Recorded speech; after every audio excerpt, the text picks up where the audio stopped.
무당이 될 팔자였는지 귀신이 보였지만 나는 그녀와 결혼했다. 여전히 초등학교 때 이야기입니다. 제가 초등학교 시절은 학교가 끝난 뒤 놀이터에 가면 언제나 동네에 사는 형들 동생들이 나와서 항상 다 같이 놀 수 있었죠. 처음 보는 사이임에도 불구하고 충분히 놀고 이야기할 수 있는 그런 시대였죠. 그렇게 학교를 마치고 여느 때와 다름없이 놀이터로 향했죠.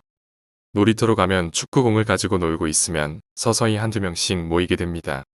이런저런 놀이를 하다 보면 금세 시간은 어둑어둑해지죠. 사건은 여기서 벌어지게 됩니다.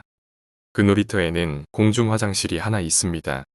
하지만 그 누구도 그쪽 화장실은 사용을 하지 않는 곳이었죠.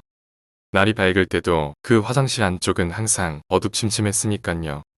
그리고 전등도 고장이 난 건지 불도 안 들어오는 그런 곳입니다. 그렇게 남자아이들 같은 경우는 그냥 주변 풀숲이 있는데 거기서 소변을 누구 나고 여자애들 같은 경우는 어쩔 수 없이 거기로 가야 하는 일이 생겨버릴 수밖에 없죠. 재미있게 놀고 있는데 집에 가서 화장실 갔다가 다시 나올 수도 없으니깐요. 그렇게 여자애들은 두세 명씩 모여서 화장실로 들어갈 때 쟤들은 또 저기 몰려가는구나 하는데 애들이 화장실로 들어가고 중학생쯤 돼 보이는 여자가 그곳으로 들어가는 걸 보게 됩니다. 그때 당시는 저 누나도 화장실이 급해서 가는구나 했죠. 우리끼리 계속 놀고 있을 때 갑자기 여자 화장실에서 비명소리가 들립니다. 뭐지? 하는 그런 의문. 그것밖엔 없었습니다. 그러곤 뛰쳐나오는 애들. 바지도 못 올리고 나오는 애들. 그땐 잘 몰랐지만 지금 생각하니 무흐하네요. 어쨌든 이들 왜 갑자기 뛰쳐나오냐 하니 우리끼리 화장실에서 소변 보고 무서워서 이야기하고 있는데 아무도 없던 옆칸에서 똑똑 소리가 들리더랍니다. 그래서 자기네들은 잘못 들었나 싶어 자기들끼리 이야기를 하는데 또 옆칸에서 똑똑하는 소리. 그제서야 애들은 이상하다 싶어 누구세요? 하니 조용하더랍니다. 그리곤 밖에서 기다리고 있는 애가 옆칸의 문을 열어 확인하려고 확 열어 제끼는데 분명 아무도 없는 걸 확인했었는데 무엇인가 교복을 입은 여자가 위에서 옆칸 친구가 있는 칸을 보고 계속 웃고 있었다고 합니다. 그리곤 그 자리에서 얼어 볼일을 보러 들어간 친구가 옆에 뭐 있냐? 뭐하냐? 말이 없냐? 이런 식으로 이야기하는 소리에 정신이 들어 밖에서 기다리는 친구가 다급하기 위해 보지 말고 그냥 당장 뛰쳐나오라고 했죠. 하지만 사람 호기심이라는 게 있어 그런 게 쉽게 되는 것도 아니니 무심결에 위를 쳐다보았다 합니다. 그리곤 보이는 여자. 그 여자 보고 비명을 지르며 뛰쳐나왔다고 했죠. 그렇게 한바당 소동이 일어나고 각자 집으로 불불이 가고 있을 때 전 혹시나 해서 뒤를 돌아 화장실을 보게 됩니다. 제가 미친 것이죠. 그냥 집에 가면 될 걸 거기서 돌아봐가지고 역시 아까 전 제가 보았던 여자 있었습니다. 아까는 뒷모습만 봐서 잘 몰랐는데 앞모습을 보니 온몸이 피멍과 피에 떡진 모습이 특히 얼굴 쪽은 입술은 다 뭉개져서 피가 흘러내리고 있었고 다리와 다리 사이에 피가 흐르는 그런 모습. 그런데 그 모습은 정말 슬프게 울고 있었습니다. 전 그 모습을 보고 튀어버렸습니다. 정말 미친 듯 도망가 버렸죠. 그리곤 집으로 엘리베이터 타고 올라가는 도중 갑자기 그 친구가 생각이 나는 겁니다. 엘리베이터 내리자마자 8층으로 냅다 뛰었죠. 그리곤 벨을 누르자 나오는 그 친구. 전 당연히 헥헥대고 있었죠. 정말 너 같은 놈은 짜증난다는 눈빛으로 왜냐 그러더군요. 그때 순간 맥이 쭉 빠져버려 놀이터에서 있던 일을 이야기합니다. 그래서 올라온 길에 네 생각이 나서 여기 온 거다라고 이야기를 하죠. 그 친구가 말하기를 나는 아직 재령을 할 수 있는 능력이 없답니다.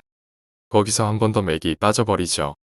전 솔직히 다 되는지 알고 있었고 무한한 믿음에 빠져버린 녀석이었기 때문에 그럼 저걸 어떻게 하냐 하니 기다리라고 하곤 집에 들어가서 잠시 뒤에 어머님하고 같이 나오는 겁니다. 그리곤 저희 3명 그 놀이터로 다시 이동합니다. 그렇게 도착을 하니 그 친구 바로 눈살 찌푸리면서 욕을 한 바가지 난리네요. 그 새끼들은 없어져도 모자랄 새끼들이라나 뭐라나 하길래 전 솔직히 쫄았습니다. 이 애가 이렇게나 욕을 잘하는 애인가 싶어 놀란 거죠. 그리곤 친구 어머니가 화장실로 가셔서 혼자 뭐라고 하시곤 그 친구 보고 집에 가서 꽃이랑 수건 그리고 향을 하나 가지고 오라고 하시네요.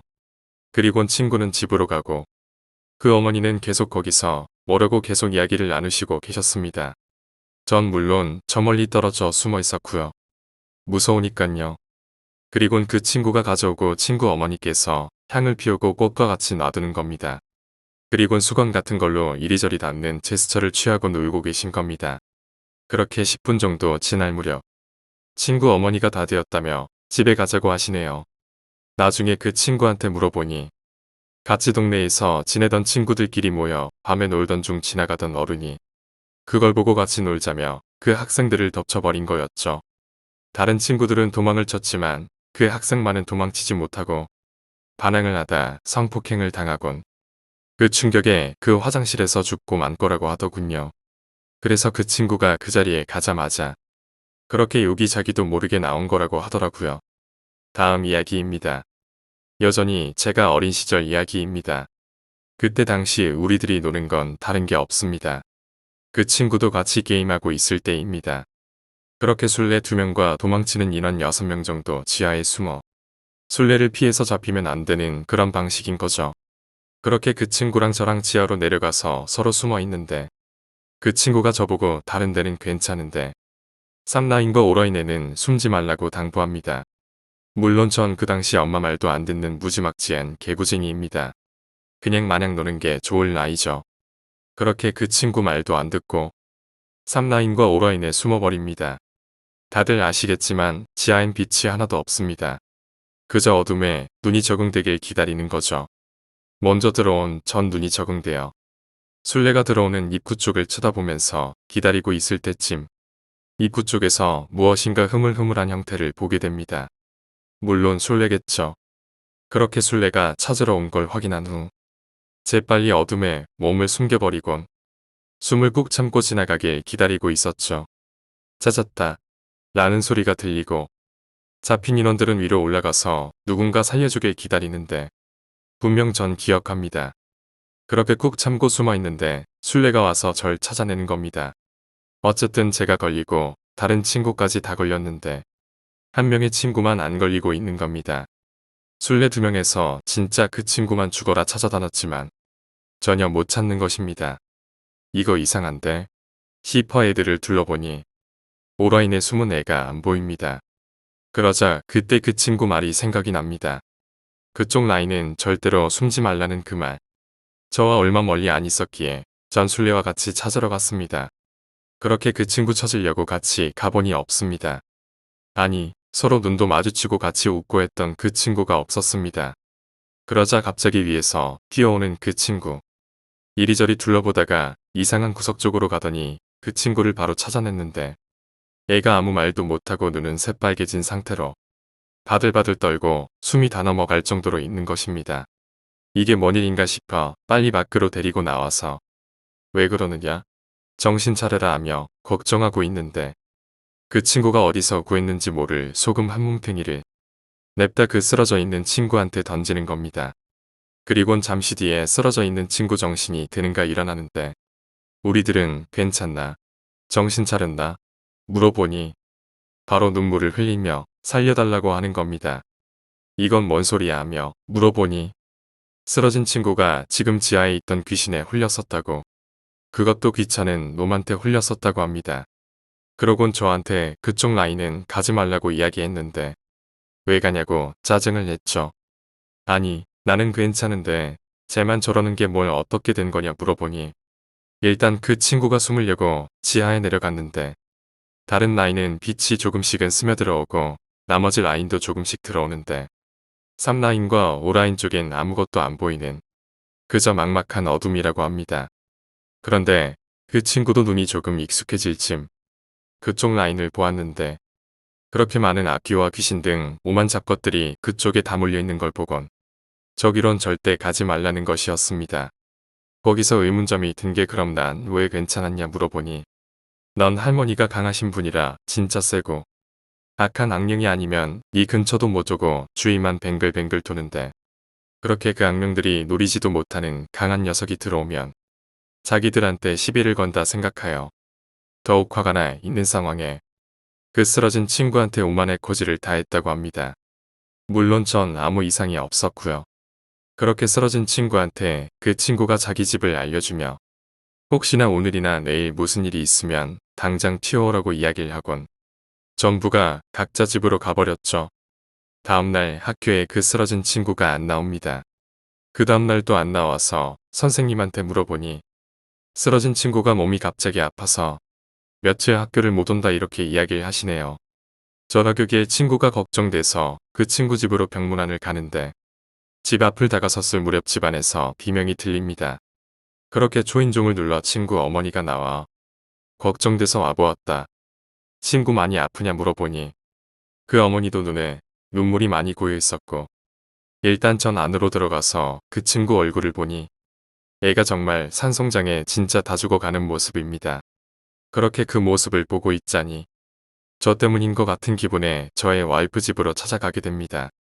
그러자 문이 열리고 와이프와 그 어머니 함께 나오더니 저를 데리고 그 쓰러진 친구 집으로 가자. 아무 말도 안 했는데 빨리 급하다고 가자고 하십니다. 저는 벙친 얼굴로 얼떨결에 친구 집으로 데리고 가니 여전히 죽어가는 비명을 지릅니다. 그러자 친구 어머니가 냅다 문을 열고 그 친구에게 뛰어가서 재빨리 무슨 방울을 흔드시며 이상한 걸 그 친구한테 던지십니다. 그리곤 정말 이상한 것이 그렇게 비명 지르던 애는 순식간에 조용해지더니 갑자기 어머님께서 하시는 말씀이 이놈아, 당장 이 아이한테서 떨어져라. 애가 무슨 잘못이 있길래 아이한테까지 붙어서 괴롭히느냐. 전 그렇게 화가 나 있으신 모습을 보고 있자니 제가 온몸이 다 떨리더군요. 그렇게 쓰러진 아이한테서 계속 소리치고 나가라고 방울 흔드시길 30분쯤 되었을까. 친구 어머니께서 이제 되었으니 돌아가자 하십니다. 나중에 알고 보니 그 지하에서 우리 할머니라는 수호령 때문에 겁을 먹고 있는 귀신들 중에 강력한 놈이 화가 나서 이 아이라도 괴롭히자는 식으로 붙어버린 귀신이더라고 이야기해 주시더라고요. 물론 그 뒤론 지하는 문으로 막아놨고요. 그렇게 하루 이틀 지난 뒤 쓰러진 친구도 회복이 되어 학교를 나오게 되며 그 친구와 쓰러진 친구 3명이 서로 같이 다니는 베프가 돼버립니다. 다음 편의 이야기는 계속됩니다. 오늘 이야기는 여기까지입니다. 오늘 이야기가 재미있으셨다면 구독과 좋아요, 댓글 부탁드립니다. 댓글은 저에게 큰 힘이 됩니다. 감사합니다.